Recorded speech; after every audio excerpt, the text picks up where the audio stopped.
Akalar, mana shu 2026-yilgacha to'g'risi Zolotoy korona to'g'risida kimdirlar, blogerlar video chiqarsa men umuman ishonmaganman to'g'risida. Hozir 2026-yildan shunaqa tiqiyapti. Rossiyadan chiqolmaydigan qilib zapretlar elib tashlayapti. 50 ming olgan bolalarni 200 minggacha chiqarib tashlayapti akalar. Ishoninglar, mana shu 2 kun ichida nechta odamni dokumentini tekshirgan bo'lsam, eng kami 100 ming onasini emsin. O'zi 30 ming olgan, eng kami 100 ming, 170 ming, 200 ming, 250 ming tiqib tashagan onasini emsin. Matta bitta opaxonniki 800 ming qarzi bor ekan. Uka ko'rsatmang degan uchun ko'rsatmayapman. Voy bilan, akalar pul berar ekan deb olavergan ekansizlar, onasini emsin, tiqib tashagan ekansizlar-da. Korona bilasizlarmi nimaga yutkizmaydi?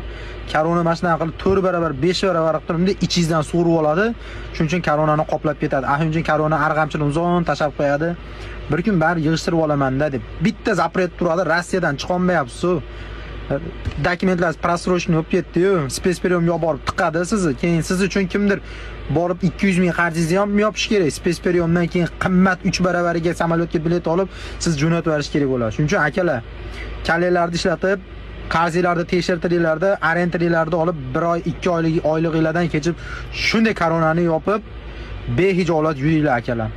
Ama lekin pulinglar yo'q paytda tushib qoladigan bo'lsanglar, misol uchun spesperiyomga yoki bo'lmasa bilet olib turib aeroportga olib ketadigan bo'lsanglar, ama lekin yomon qiynalib qolasizlar.